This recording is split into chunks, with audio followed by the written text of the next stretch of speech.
Hola a todos, ¿cómo estáis? Aquí estamos más una vez en nuestro canal de YouTube haciendo nuestras lives semanales. Os pido perdón por el pequeño retraso, tuvimos un pequeño problema aquí con mi ordenador. Mi internet hoy está más o menos, entonces si pasa algo es culpa mía, ¿vale? Y, pero bueno, para los que ya habéis visto el título, ya sabéis que vamos a hablar un poco hoy de cómo perder este miedo a hablar el inglés, ¿no? Y cómo perder ese miedo. Estoy aprendiendo el inglés, bueno, soy básico, soy un nivel básico, soy un nivel intermedio, pero cómo voy de un nivel a otro, cuando ya sé algo de inglés, pero quiero hablar con nativos, cuando todavía no sé, bueno, estoy aprendiendo, no sé nada de inglés. Entonces, hoy lo que vamos a hacer es, hacemos aquí como un orden cronológico de cómo yo aprendí el inglés más o menos. Nuestro tutor hoy me ha enseñado muchas cosas también interesantes, pero vamos a hacer esto de un orden cronológico de más o menos cómo esto me ha ayudado a mí a aprender el inglés, ¿vale? Y, y para los que todavía son nuevos aquí, no me conocen a mí, ni tampoco Cambly, yo soy Tiago, ¿vale? Os he encantado una vez más de estar aquí.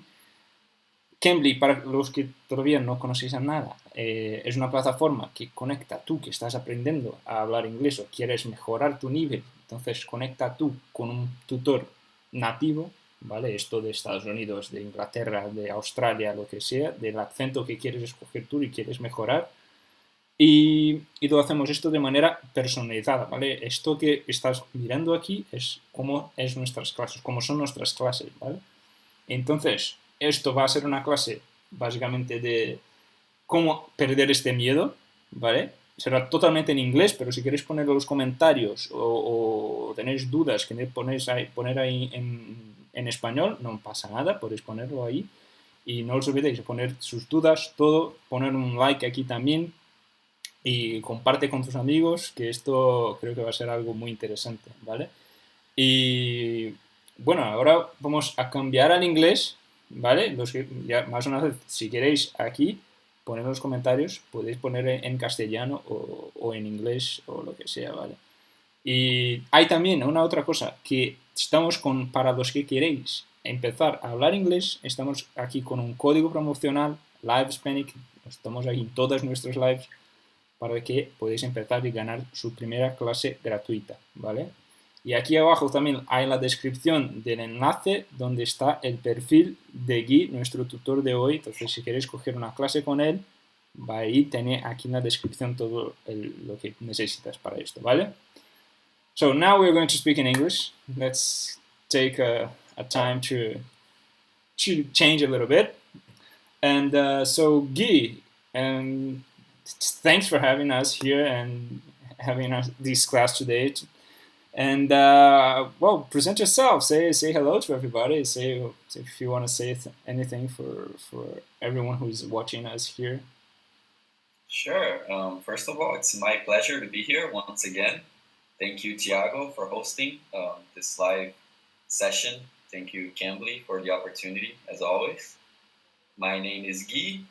I am Brazilian American. My parents are Brazilian and my dad American.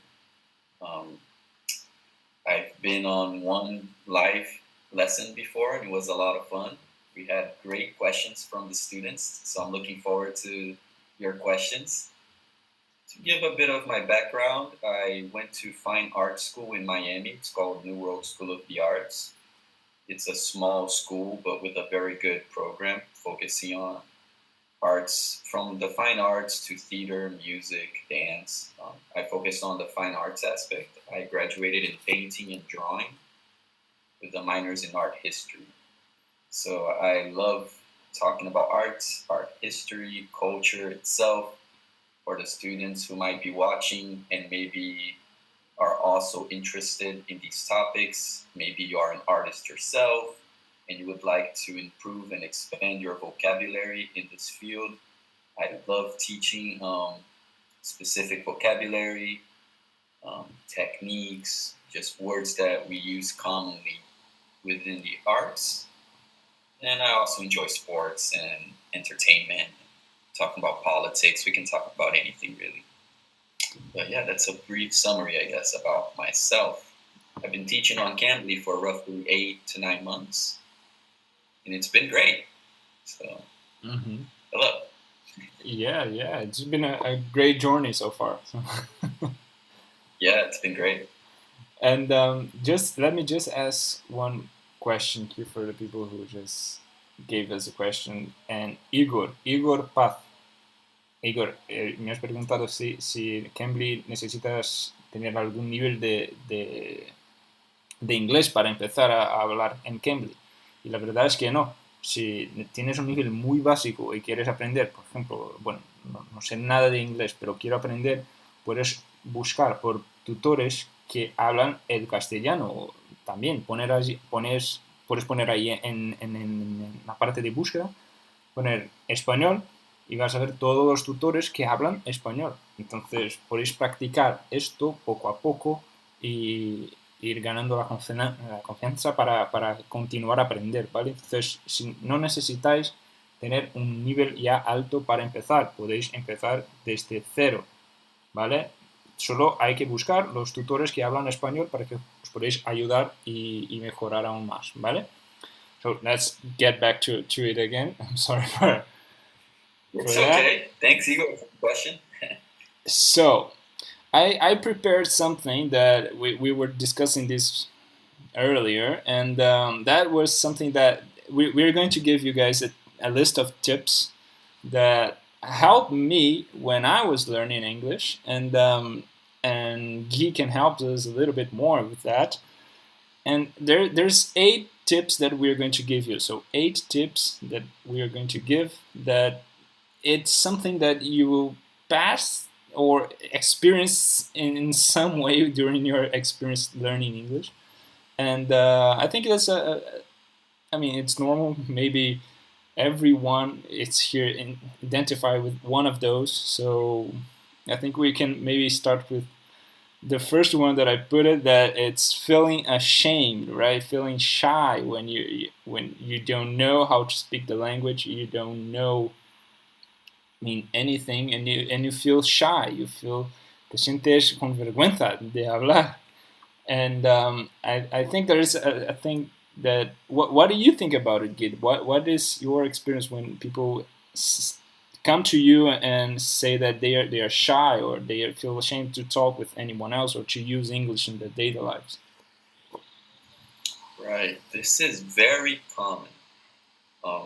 An interesting thing with the students on Cambly is many have a good understanding of English in a grammatical context, because they, I think all over the world we learn some level of English in school, but it's mostly written in grammar, and we use English throughout so many different fields at work, trading emails or just keywords that we've adopted from English. And we also have movies, we have music. So English is an interesting language to learn because it is kind of already hovering in cultural platforms. We are used to listening to it, right, to hearing the language. And I think that kind of facilitates learning. But when it comes time to speaking, that is often a very new experience or foreign experience to students, because they haven't had that opportunity to practice. Mm-hmm. And with that comes some uncertainty, right? They don't feel comfortable. Like you said, you might feel shy.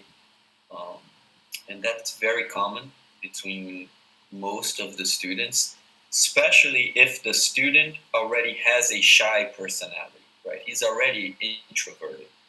It's the student who it's hard to get him to talk with new people or strangers to begin with, even in his own language, Maybe he has a tough time speaking in public. And I think it's about confidence and practice and knowing that it's okay to make mistakes or to say something wrong, especially when you're learning, right? But yeah, so finding ways to feel more comfortable and knowing that there is absolutely nothing wrong with saying something wrong. If if you ever do say something wrong, people will just ask you to repeat. You might ask for a tip, or how can I say this, but it's very common between students. I want students to know that if you feel this way, it's a very common thing throughout all learners, really, all students. Mm-hmm. Yeah, definitely. It's something that we always are a little bit afraid of, especially speaking, right? Because as you said, like we're used to hearing, and it actually comes through the second point that I put it on this list, that it's actually when you're in the basic level, most of the time, it helps me when I was in the basic level, and it was like, since I was ashamed and feeling shy to talk with anyone else, I was practicing. That's the second point that I put in the list. So practicing hearing in English. So movies and music, those two things helped me a lot during this period, right? During this time when I was in the basic level. So I was preparing myself like to hearing the English. So I was watching a lot of movies and listening to a lot of music. And do you think it's a good way to do it? Do you think translate and to put subtitles is a good thing, to put it in Spanish or in English? What is your opinion about those? Yeah, I think it's great. It's great because you familiarize yourself with the sounds, how it's spoken. So you're training your ear to hear specific sounds that, even though you might not understand them completely, when it comes time to learning to speak the language, you're going to be familiar with those sounds. I think it's a reason why English is learned by everybody around the whole world. It's one of the simpler languages to learn, I think, grammatically, but also because I think the whole world is used to hearing it so much. Whereas if a student was to learn the language they have never heard before, anyone speaking that language, there are sounds spoken that are so foreign, they're so different, that your ear has never even heard those sounds. You wouldn't even know how to replicate them. So I think listening is very good to train your ear, to get used to the sounds, also the rhythm which is spoken. There's a lot you can get from listening and watching, like TV shows and music, especially TV shows and movies. You can get a lot from rhythm, the way people are saying something funny, or when they are saying something serious. You can get some specific things from when something is spoken, the pace that it's spoken, if it's something harsh or if it's something light. And with subtitles, of course, I think watching something first with the subtitles in your native language, right? Because that will be extremely helpful. If you can't speak that well, you will hardly understand much if you don't. And maybe after you are a little more used to watching and with the language in your language, the subtitles, you might be able to watch it again, and this time with English subtitles. So what you're doing is you're watching something for the second time. So the first time you watched it, you had the subtitles on your language to help you out, right? So now you understand the context, you understand the content of what is being said, you understand the narrative of the movie. So the second time, if you watch it with subtitles in English, you still have something to help you see the words if you don't understand them by hearing perfectly, right? So the subtitles in English is helpful. And now it's the second time you're watching it, so you already kind of understand the narrative. So even though there might be some things you don't quite understand completely, you already know what's going on, you know the plot, so that's helpful as well. And if your English is already getting at an intermediate level, then this is something that you can watch new stuff already. You don't have to watch everything the second time. And eventually you get to watching things without the subtitles. And if there are things you don't understand, then you might make a note and then look it up later or rewind, you know. Of course, there are times we're watching something and we're really into the show and we don't want to make an English exercise of everything, right? We don't want to have to stop the movie all the time. Mm-hmm. But then there might be times where you might want to watch something as an English exercise. So then you will pause or you will make a note, you know. So you can always take different approaches.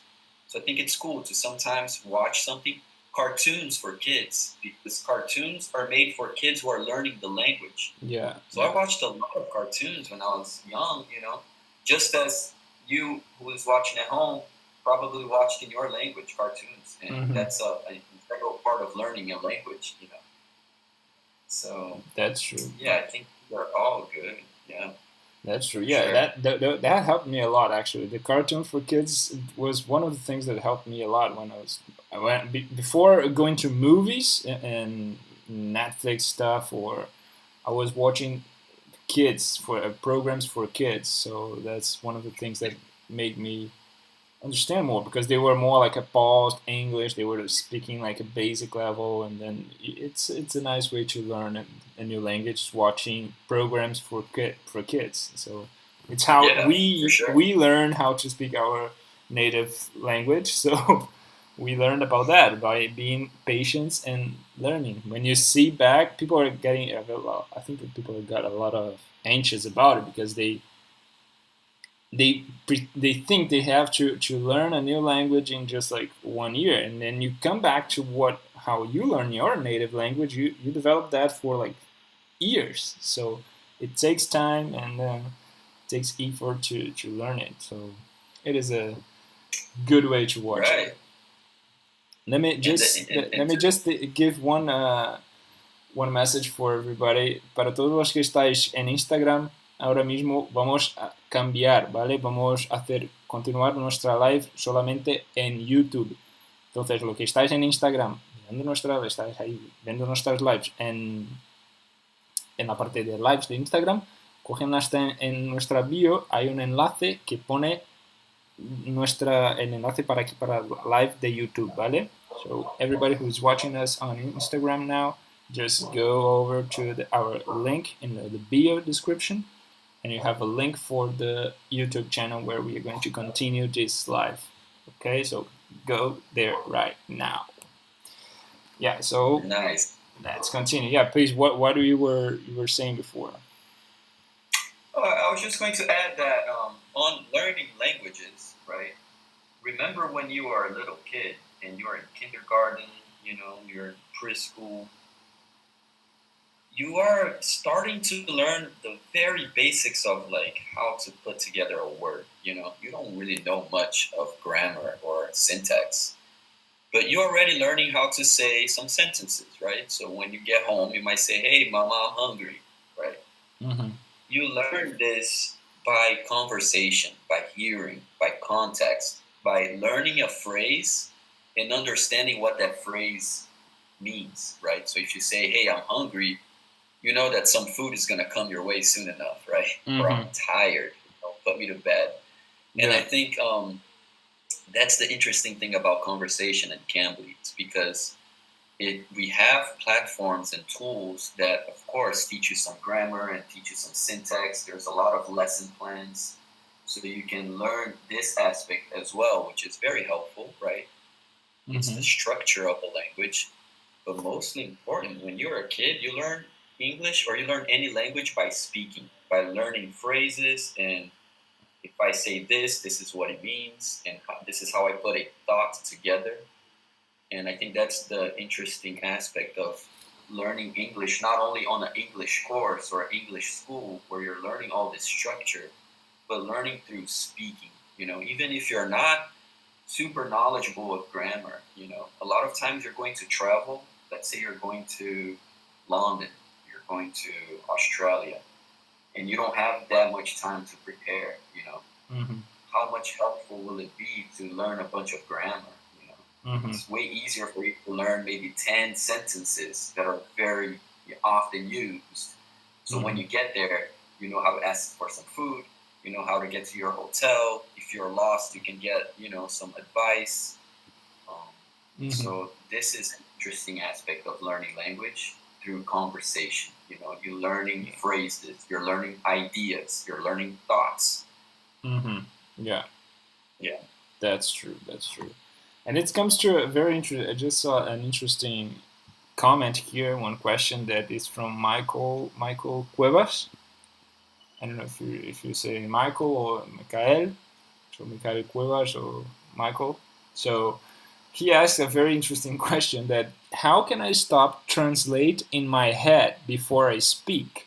That's a very interesting one. That's very difficult actually. Yeah, I think it's time. It's practice. It's repetition. Your brain, once it's done something so many times, it will just naturally get to that place faster. And when I speak with my students for the first time and I'm trying to gauge or evaluate where their English level is, that is usually uh, it's usually a level where I would consider someone beginning to get fluency in the language, where they're no longer translating.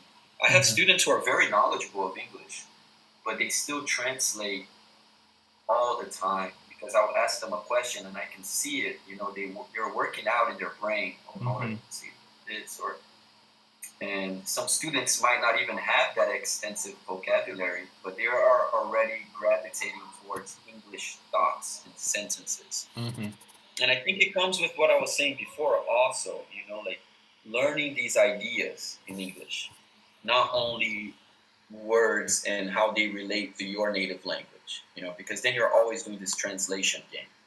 So when you are learning ideas in this language, and you know that you can just say this phrase and you know the idea of what that means, you're not translating word for word what you are saying to get that idea across. And the more sentences and phrases that you learn that way and you use, and it's all about practice, really, But the more you practice and you know these sentences and you know these ideas, then the less time you're spending and effort into translating things all the time. So if I know that if I say "How are you," I know what the idea of that is. I'm not saying, "Oh, how is this in Portuguese? Are is this word you is tu?" It just comes out, and I know what the idea of me saying that phrase is. It's asking how you're feeling, what's going on with you.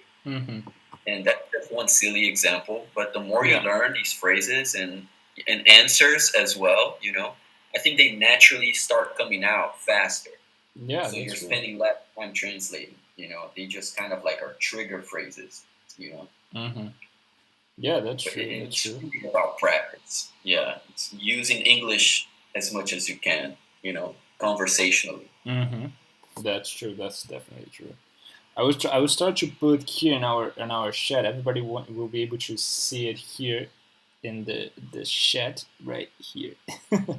That I will put it the list of the things that we already talked, so everybody can write those down. So we talked about don't be shy, practice it, and then I put it. We talked about practicing hearing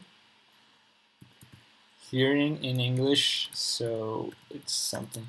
So remember that those are things that helped me when I was learning. So it may be a chronological way to go into the basic through the intermediate level, advanced level of English. So those help me. So everybody who is watching, just make sure to write those down here. Just putting, and then since I was here. Writing those down, I saw another very interesting question that it comes from Carolina, and hola Carolina, and she asked, "Hi, if I am an intermediate level, for example, should I be more worried of being informal or speaking all the words correctly?"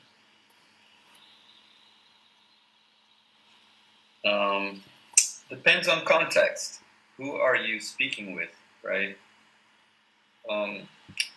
In our native languages, we tend to be very informal. You're speaking with friends, you're hanging out. But I would say it's always a good idea to learn and practice formally. It doesn't have to be extremely formal, like if you're speaking with the president, all the time. But saying the words completely, putting the sentences together the correct way. Because if you're going to make habits for yourself, it's good to make the right habits. Because if you're just speaking informally all the time and you get in a tendency to speak everything informally all the time, it might be helpful and more true to when you are in a situation speaking with buddies, right? Or if you're a young person, you're traveling, you meet some young kids or people your age, and you're having fun, you're probably going to speak in a very informal way. But then if you need to speak formally, if you're in a situation where maybe you're talking with immigrations, customs, you're traveling, you're speaking maybe with a boss from overseas, or any type of situation like that, it's good to have that solid foundation speaking formally and correctly. I think the question is very good. I think it's a matter of learning to speak correctly. And then the informal or formal part, I think you can transition. You can switch that on and off with time. So depending on who you're speaking with, you can, be a little more laid back.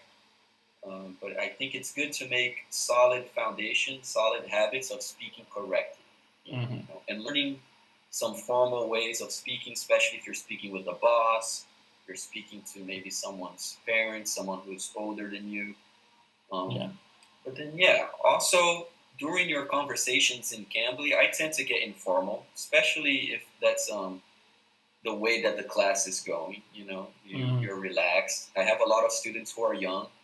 I have a really cool student. He's 17. He's about to move to America to study in high school. And he's very curious about the high school teenager lifestyle, right? So we learn correctly, like I said, because when he goes to high school in America, he has to speak with the principal. He has to speak with teachers. He's going to treat, the host family. He has to speak in a correct, polite way, but he's super interested in slang and how do kids say this, or can I just say this instead of that? Does that sound cooler? And I go over these things with him, so we learn these things, because he wants to be a teenager. He is a teenager. Yeah, of course. So it's interesting, but you can't. So all right, there is a false feeling with speaking informally. Looks like you can speak better because oh man, I'm no longer speaking the correct way. I know these different ways to say things, right? I can speak informally, so my English is very advanced. And that's not necessarily true. So don't fall into that trap, There's nothing wrong with learning informal sentences or ways to speak something if you're just with buddies hanging out, That's part of learning a language. But don't feel like that's what's going to set your English apart from others, that you can speak very informal, therefore you are a native speaker. Interesting. You should learn both equally, especially more the correct formal way. The informal, it's always easy to gravitate towards. You're just breaking some rules. But it's good to know the rules. Definitely. Interesting. Never thought about it, but it's definitely actually a very interesting way to think and put your mindset into it. So it's interesting. And so that's that. I already put it here in our comments. That the third thing that I think it helped me a lot as well. So everybody make sure to write those down. I just saw that Luis Alberto Lopez, he just asked, what is the most important tip to probably lose the fear of talking English? So we're talking about that this whole class. So make sure to write those down, those things that we are going to put here. We are going to make 8 tips for you to learn, and make sure to write those down. It will be very interesting. And the third thing that helped me a lot, and it's something that it's actually very simple, but it helps us with some vocabulary, and it's adapting our daily routines to English. And one of the very simple and basic things that you can do is switch the language of your smartphone, for example. So I put my smartphone on English, so it helped me a lot. So if the basic thing, so my computer, I put it in English. And I think it's a very interesting and simple way, right, to learn a little bit of vocabulary. Yeah, that's very interesting, Thiago. I never thought of that way. All my things are in English naturally. So, yeah, Yeah. that's interesting. It gets your brain to work to figure out things in English, right? Because there's a problem with your phone and you're like, oh man, I need to change this setting or I need to update this or that. So now you're navigating through your phone and you have to find settings, adjustments, general, notifications, whatever, and you're trying to figure these things out. It's all English. So you're practicing language and you're practicing like problem solving. So yeah, I think that's great. That's a very good tip. Yeah. And outside of the phone, try to add like more English to your daily lives. I think that's something I tell like a lot of my students who ask for advice is Cambly is awesome. It's like I think the most complete platform to practice and learn English, other than going live abroad. Right? You can't be going live abroad, and even then, at times people go live abroad and they meet a bunch of people who speak their same language, and then they don't improve. Happens all the time. But Cambly is awesome. But given that you're doing, let's say, 30 minutes of Cambly 5 times a week, that's awesome. You're going to feel a lot of improvement. But don't let your journey stop at 30 minutes a day, Yeah. Oh, I did 30 minutes of Cambly, now I'm going to watch a movie. Now I'm going to make some notes. Now I'm going to read this book that I already read in Spanish, and now I bought the same book in English. That same idea that I talked about earlier of watching something in your native language or subtitles and then watching again. Someone told me that when I was trying to learn Spanish. So I bought a book. I don't recall the name right now. I think it was 100 Years of Solitude, which is a very famous Spanish book. I think it's a Mexican author, if I'm not mistaken. But it was a great book, and I was trying to read it all in Spanish. It was a large book. So although at times I didn't understand everything, I had read it in English already. So I already knew the story, So I could connect dots. When I was kind of lost, I was like, oh, I remember this part. And then I'll look up certain words, online or in the dictionary, and that helps. Yeah. Oh, interesting. That's great. So that's a very good book, actually. Yes, very good. And let me let me ask you one question here from Alejandra López Razón, María Alejandra. So, creo que es Alejandra, ¿vale? So she asks, I'm afraid to make mistakes when I'm talking and with other people and people lose the interest. Also, when I can't understand something, I feel bad and I don't know how to ask the person to repeat again. Do you think that it's a common thing? In my experience, people usually were very kind and they understood that I was not a native speaker, so they usually I got a lot of help from other people who were like especially native speakers.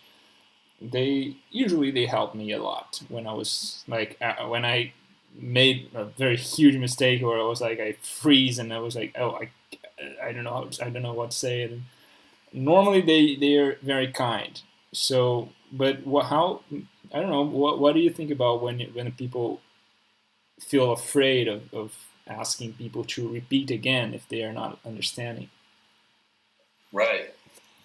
So, first, I think it could be, I'm not saying with Alejandra in specific, I'm speaking in general, students who feel that way, I think generally it's a mindset that goes beyond English, right? It's already a way of personality. So maybe it's the same student who's in class in school, a regular class in their native language, and they might feel shy to raise their hand if they didn't understand something in biology class or any class, Or maybe they know the answer, but they're afraid to raise their hand and say the answer in case they're wrong, and maybe her classmates are going to laugh or think less of her. Or maybe you are at work and you didn't understand something completely, and you are shy to go ask your boss because you feel that maybe he will think less of you, or maybe it's something that you should have known. Oh, this is something basic. Like, why are you asking me this? So it might have to do with the general attitude of feeling shy about making mistakes and feeling shy about asking for advice or help. So I'm not a psychologist. I think that we can work on ourselves, and I think because I'm trying not to go too far, because I know it will get to other tips that you have. Oh, you already wrote them down. Yeah. So, yeah, it kind of touches on with like maybe number 8 or something. It's not, all right, this is what I tell my students. Nobody is born knowing anything. We learn everything throughout life, right? And there are some things we learn early on because of context. So your native language is something you naturally learn very young, and naturally you become very good at it. And even some native speakers aren't that well versed in their own language, which is a different problem. Mm-hmm. But other things, it takes people longer time to learn because they've come to that later in life. And it's not your responsibility, it's not your obligation to be well versed in that, especially when you're learning. So don't feel shy that you might make a mistake, or to ask for help, or just ask a question, or could you please repeat that? Because that's part of the learning process. So you should think very practically about this issue. It's the more mistakes that you make, and therefore you are corrected, the more questions that you make, the more help that you seek, the faster you will learn. So that's a very practical way of thinking, right? Yeah.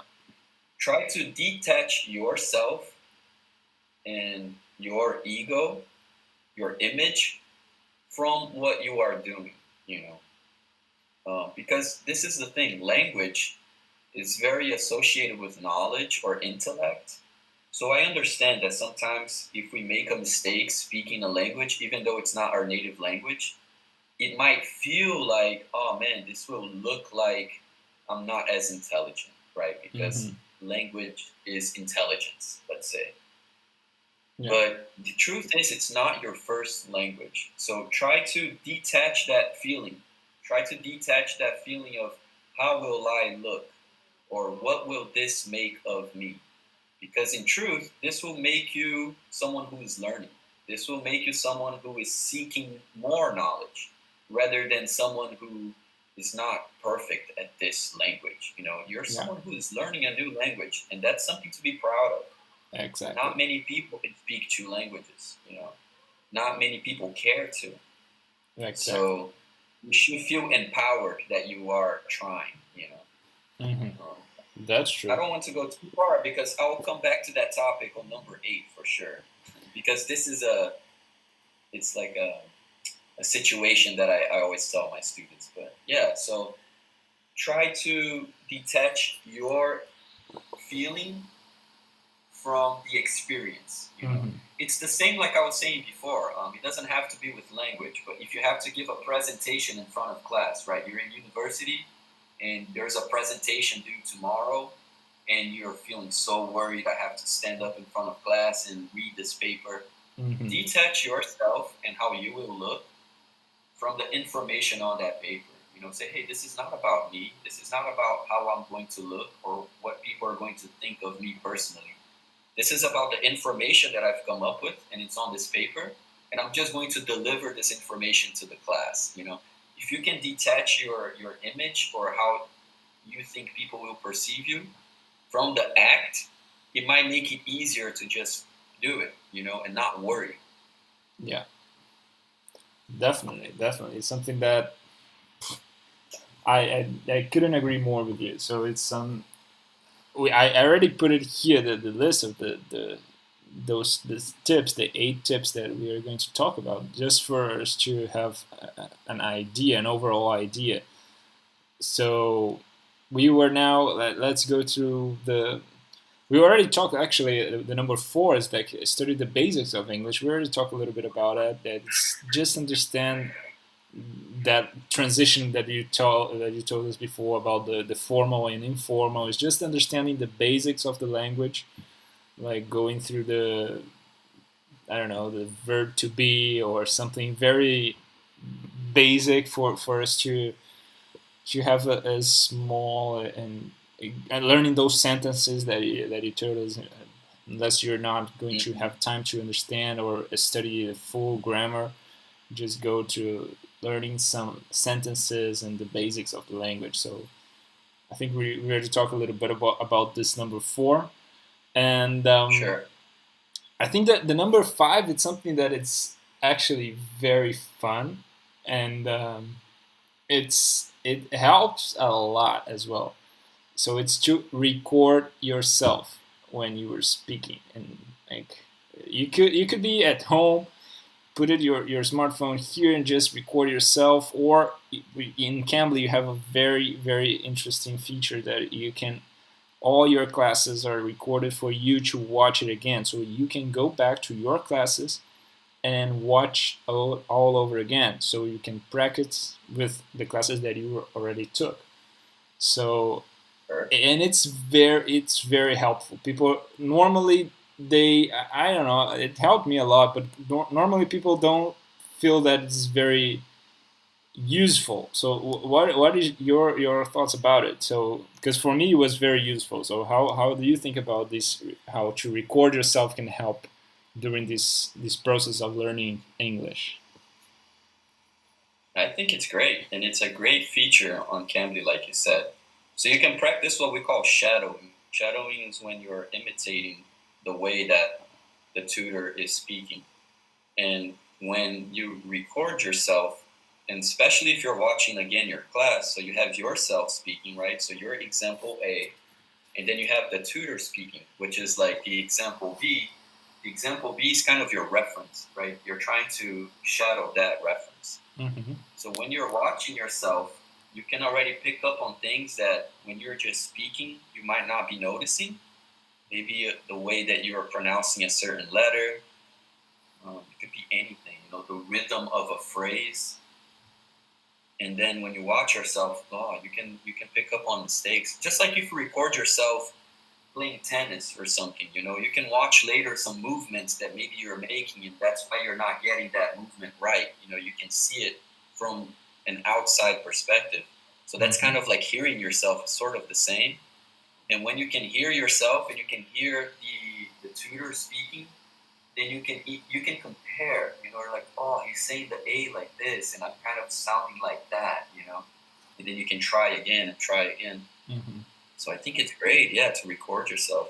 And you get used to your voice in English, and I think that might even work up your confidence too, Mm-hmm. To hear yourself speaking in that foreign voice, which kind of might feel forced at first.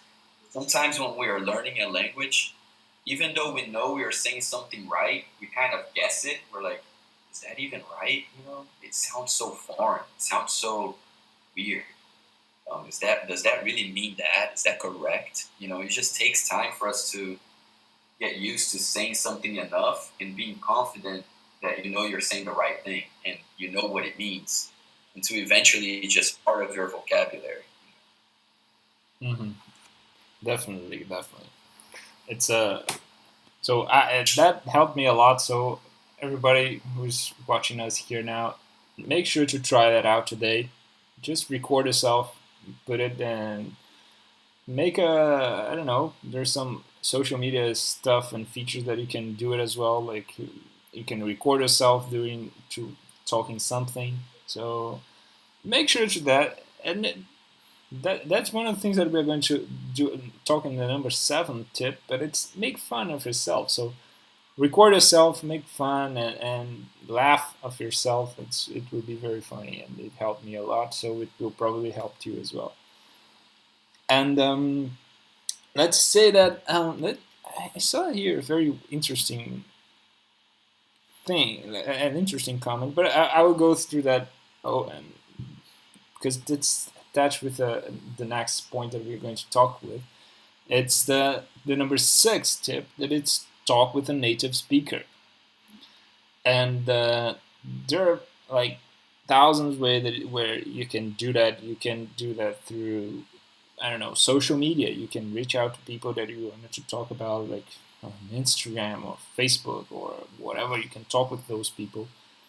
Or you can go, like, if you want to have classes on Cambly, for example, we can and offer, that's our core value. We offer you the best native tutors online. So you will have these experience of, you will only improve, like in the very, like, I don't know, but I couldn't, if I put it on a graphic stuff, like in a graphic, when I was learning English and in the courses, and when I went to live abroad, and I was forced to talk with native speakers, I that was the tipping point. And when I was like, okay, now I already understand a lot, and I can say myself that I can maybe be an advanced level of English.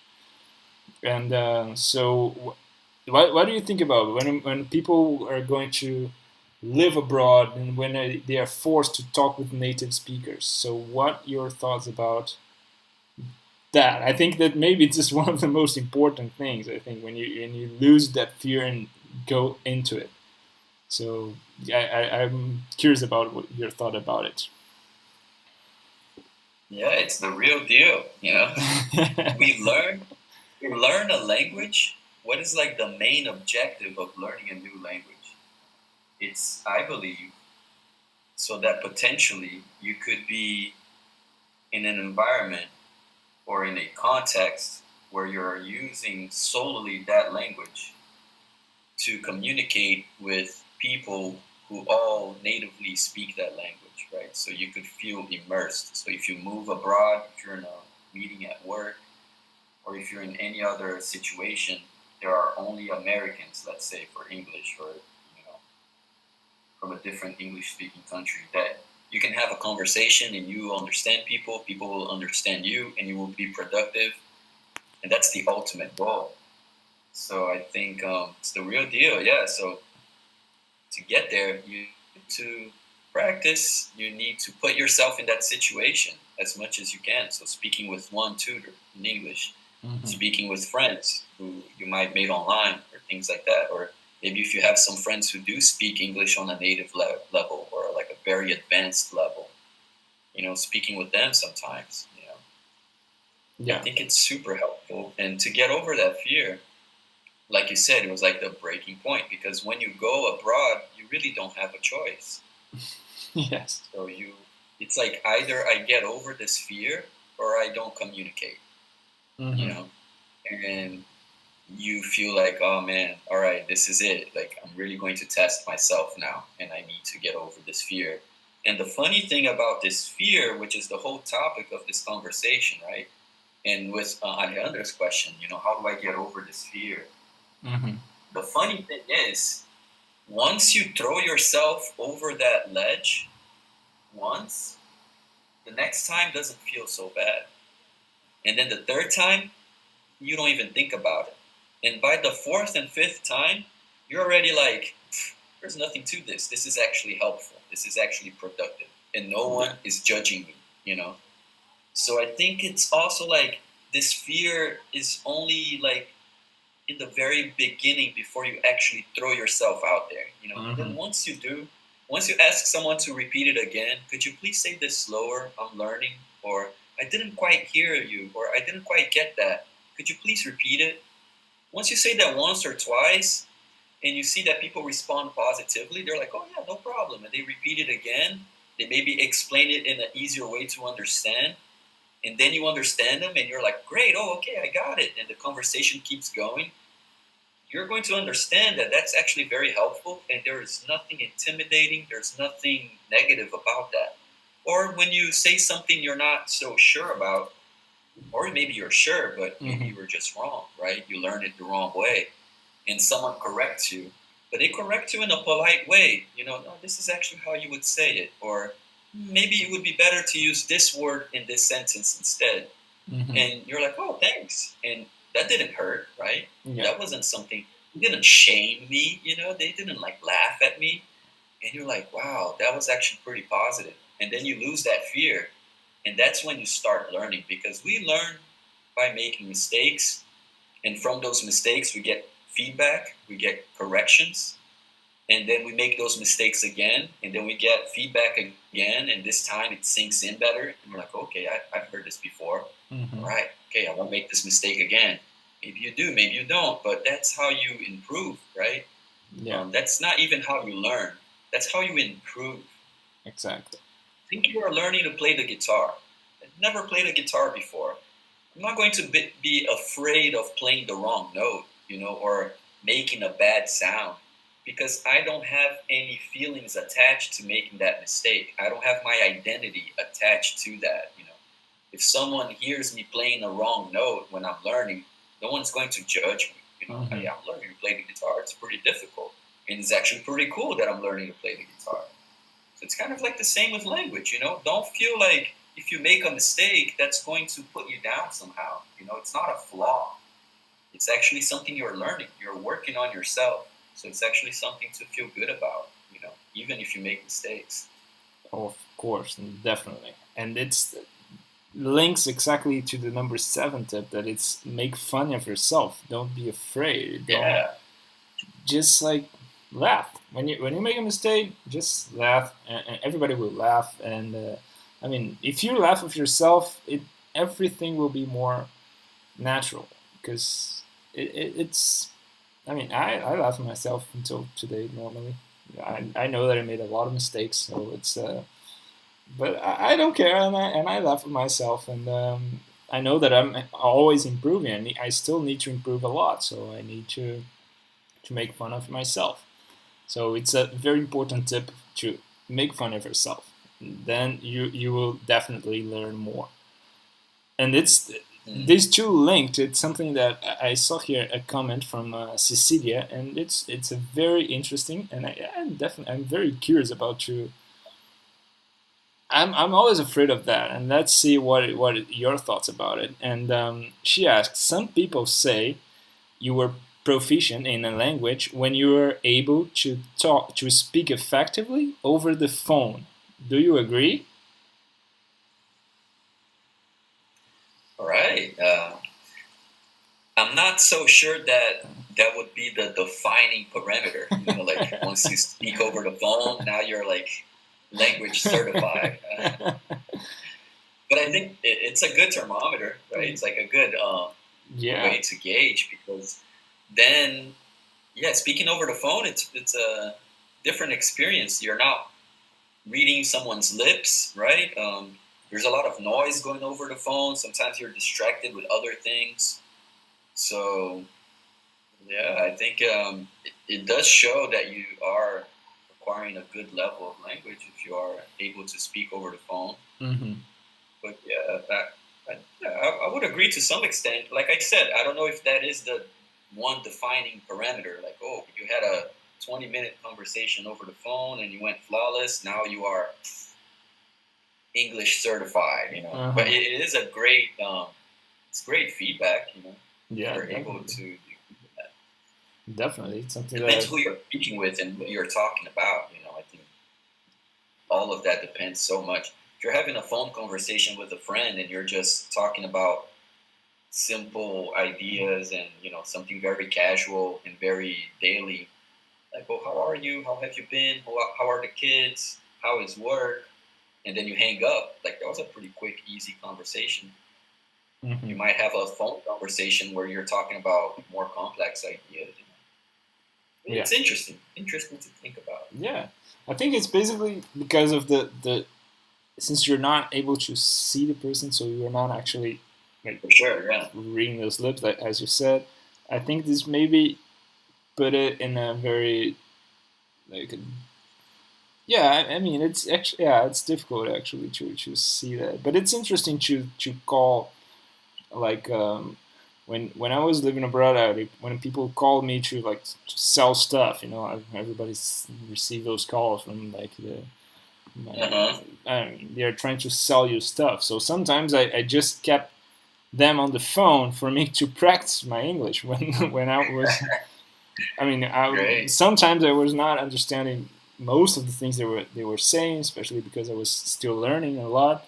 But it helped me a lot with just listening to them and trying to understand them and having those small conversations when they were trying to sell me something and I was saying, "Oh, so tell me more about this product," and I was not actually interested in buying. I was interested in learning the language. So it was a fun way. That's why I thought it was interesting to load these comments specifically because I used this as a way to learn a little bit more. Nice.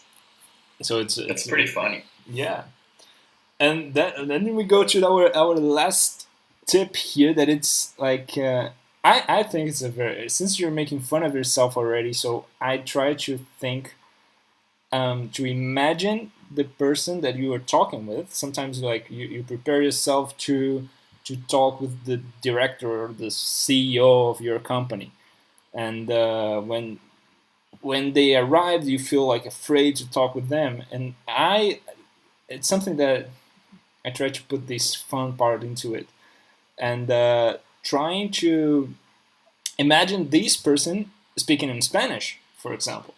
They will be horrible normally, and that's one way that I was like, okay, I cannot be afraid of doing this, because if he tries or she tries to speak in my native language, it will be horrible. So I make fun. So I'm making fun of myself. So I imagine this person that I'm talking with speaking Spanish. So it's a interesting way. So did you have? And it's actually I saw a comment here. I think it was from Miguel that he asked about. I saw it here, but it went up, and that he asked something about how can I when I'm afraid to talk with someone specifically, and that is a great example, Miguel. So imagine this person talking in Spanish. So Guy, what do you think about it? What are your thoughts about making fun of this process?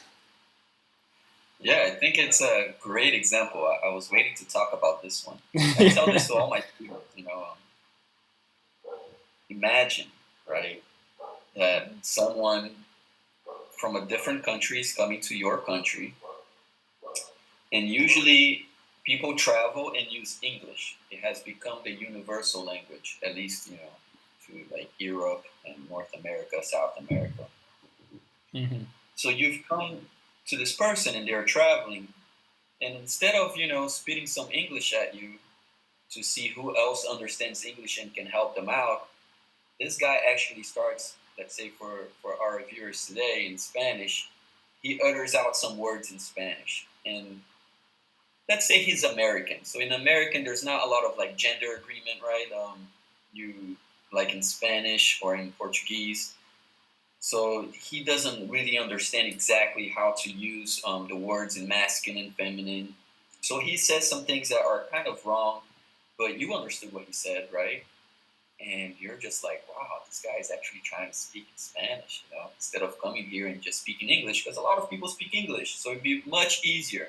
Mm-hmm. I think a lot of English native speakers get away with traveling and having people speaking English with them, right? So like, I don't need to learn that language. I will just go there and someone will speak English with me, right? Someone will be able to help me. Mm-hmm. Which, although it's kind of true, I super appreciate when I see someone trying to learn the language of where they're going. Mm-hmm. Even if they're just learning, how do I order some food on the menu, And they could say it super wrong, but as long as you understand them, I'm like, wow, that's pretty cool. Yeah. I think it's also like makes us feel that, hey, this person's not afraid to make a mistake, and he doesn't even have to really try to learn this language because he could get around speaking his own language. Mm-hmm. But here is someone who's not afraid to make a mistake, and he's actually trying to learn a new language. And although it might sound a little bit funny at first, it's actually something that, like, wow, making me really proud of this person. Mm-hmm. There's a funny situation where a friend of ours, he recently got married last year, and he invited some American friends to his wedding. Mm-hmm. And some of his American friends are all speaking English. They are not really bothered with learning Portuguese or anything. They're all great people. They're having fun, mostly among themselves. One of his friends in particular, and I'm speaking, this is in Brazil, by the way. One of his friends in particular, he falls in love with Brazil. He's like, man, I'm never leaving. This place is amazing. So he really tries to learn Portuguese. And this is very quickly, he's learning a lot of words and sentences.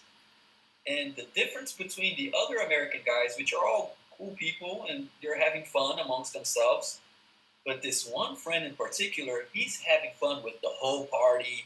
He's talking with everyone, and he's really trying to use Portuguese. And I speak English fluently, and I would come to him to speak in English, and he'd be like, no, talk to me in Portuguese, And I'm like, wow, this is awesome, And his Portuguese improved greatly.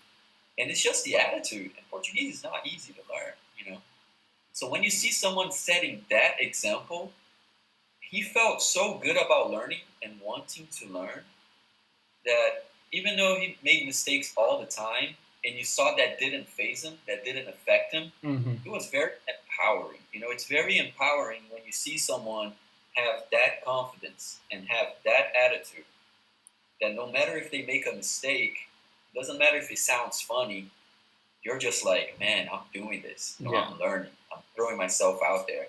It just sets like a great positive example. So I think as people who are learning a second language, we should all feel that way. None of us were born speaking this new language. Definitely. So feel empowered that you are going out there and you're learning a new language. And this is actually something to be proud of. Of course, definitely. That's a very nice story. And that's like, it should be empowering a lot of all of you that were our viewers today, our students. Just like be like this guy and then try to speak and go after it and don't be shy and make sure to write those things down because and then it will help you a lot and you will improve if you put your effort into it and you will improve. So this story should be here and make remember everyone who is actually trying to learn a new language, or in this case, in our case here, trying to learn English, and should be very, very empowering. So it's a very nice story. Yeah, let's think about this example, So what are some things that he was implementing? He wasn't being shy. So number one of our list, he was already like, I'm not shy. I'm going to speak, He was practicing hearing, Portuguese daily by just throwing himself, just by trying and talking to people. He was talking with native speakers. So number 6, he was adapting Portuguese into his daily routine because he would say, hey, don't speak to me in English. Speak to me in Portuguese. So he was literally going to the restaurant. He was going to buy some acai. He was going to the mall. He was trying to speak in this new language all the time. So number 3 he was doing. Number 7, he was having a lot of fun. He didn't care. He knew he was making mistakes. And sometimes it is kind of funny, not in a negative way.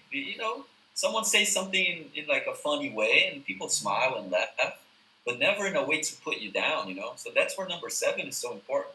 To have fun with learning. Have fun with making mistakes, And so he was doing like pretty much all the things on our list, and that's why his learning was developing so fast. Yeah, that's true. So it's something that I just saw here. Laura Flores, she put it. How can I understand everything they're saying, but still don't feel confidence enough to speak? So Laura, make sure to write everything here. We just put it all those 8 tips. And you will be able to learn a lot doing this process.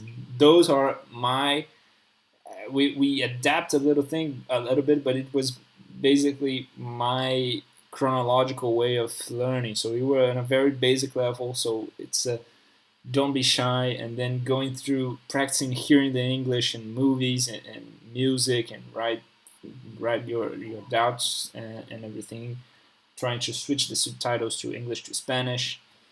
And then I went through adapting my daily routines through putting my iPhone and putting my computer, put everything on English for me to forcing me to learn English, and starting to study the basics of the language, so the verbs and grammatical things and the basics, and recording myself. So like it is a very interesting way to learn. So record yourself, look yourself in the mirror, and record. As our tutor said today, it's the shadowing, right, Gui? It's a shadowing thing. So it's a way to imitate that, and talk with native speakers. So that's it's the when you definitely will learn more when you talk and you put yourself in the field and actually learn.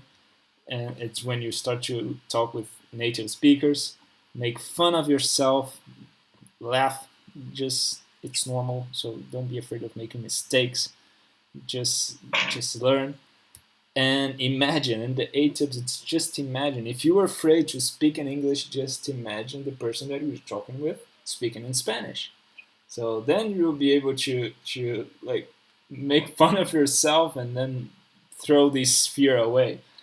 And I think it's a very important. And one of the things that I'm watching here in all the comments that's a very interesting is this community that we're engaging with. Okay, so everybody here is trying to learn English, and I'm seeing here that you guys are interacting with each other. So most of the comments, sometimes someone put a comment and someone answered the comment. So you're having a conversation and you can help each other. So it's a very interesting way to help and improve as well. And yeah, I think it like I mean we went through all those 8 tips, and I think it was very fun. Do you have any final message that you want to share with us today? What are your thoughts? So Yeah, I think it was very productive, and this is a topic where I feel we could talk about for hours, right? yeah, I think the main thing to take away is to have a positive attitude towards learning. That goes to anything, especially language. Detach your ego from what you're trying to accomplish. Have fun with it. Another thing I tell my tutors, just to sum it up, another tip that we didn't talk about is especially for my students. I tell them, maybe once or twice a week, especially the ones who are very shy, what happens is they start feeling comfortable with me. So with me, they're speaking. mm-hmm. They're doing great. And they're like, yeah, Guy, but when I talk to anyone else, I shut down again. So I tell them, once a week at least, let's say you have 30 minutes or 1 hour, for one day of the week, log in with different tutors, any tutor. And as soon as you start the class, let them know that you would just like to quickly introduce yourself. So that way you're practicing your introduction, which is good. A lot of times when we meet new people, we're introducing ourselves. So introduction is something that, it's very useful to have it like really well rehearsed, or not even just rehearsed, but understood. You really comprehend that. So you're practicing your introduction, and you're practicing introducing yourself to a stranger, someone you're meeting for the first time, where you feel really nervous. And I tell them, introduce yourself. It could be something brief. After you've done introducing yourself, the tutor, will give you some feedback. Maybe he'll introduce himself. If he didn't give you feedback, just ask him, hey, do you have any advice, or how did I do? And just explain to them that you're practicing this, so you would like to move on and practice with another tutor. And you can just do that a few times, maybe once a week. So instead of having a long class with one tutor where you might be working on deeper things, it's just one day of the week where you are working on your confidence. You're working on your introduction, getting over the fear of speaking with a native speaker for the first time. Yeah. And on Cambly, we have this computer or cell phone, if you're on your phone, barrier. And that should be a little help as well. You're not in real contact with this person. I know that in 20 minutes, I'm going to log off. so you don't have to feel as shy, you know? I think it's like a nice little comfortable zone. So that's another tip. But most of all, you know, feel empowered that you're learning a new language, like we said, and have fun with yourself. I think that's like the takeaway from all of this. Definitely. So yeah, I mean, thank you very much for your time here. It was an amazing class. One more time. So this is the second time that we make a live session with Gui. So if you want to have a class with him, just make sure his description, link in the description here, go directly to his profile on Cambly. So if you want to take a class with him, just make sure to click here. And you can use the code, like our live Hispanic code, you give you the first class free. So you can take this class free with him. So make sure to practice your English. Don't be afraid of doing that. And I think muchas gracias a todos. Creo que salimos de aquí con una idea un poco más estructurada de lo que es aprender inglés. Y bueno, estos han sido mis tips, cosas que yo, en un orden más o menos cronológico, de cómo aprendí el inglés yo. Entonces, espero que podéis sacar muchas ideas de esto, ¿vale? Podéis cambiar, no olvidéis de tomar nota de todo. Y bueno, muchísimas gracias por estar aquí una vez más y os esperamos en la próxima semana, ¿vale? No os olvidéis de poner un like si os gusta, comparte con tus amigos y bueno, nos vemos. Si tenéis feedback, podéis poner en los comentarios, hacéis lo que queréis. Aquí estamos siempre queremos que ponéis los comentarios, ponéis su feedback para que nosotros podamos mejorar aún más, ¿vale? Entonces, muchísimas gracias. Thank you very much, Gui, for your time here again. And Thank you. So see you next week, guys. Thank you very much for your time. So, bye-bye.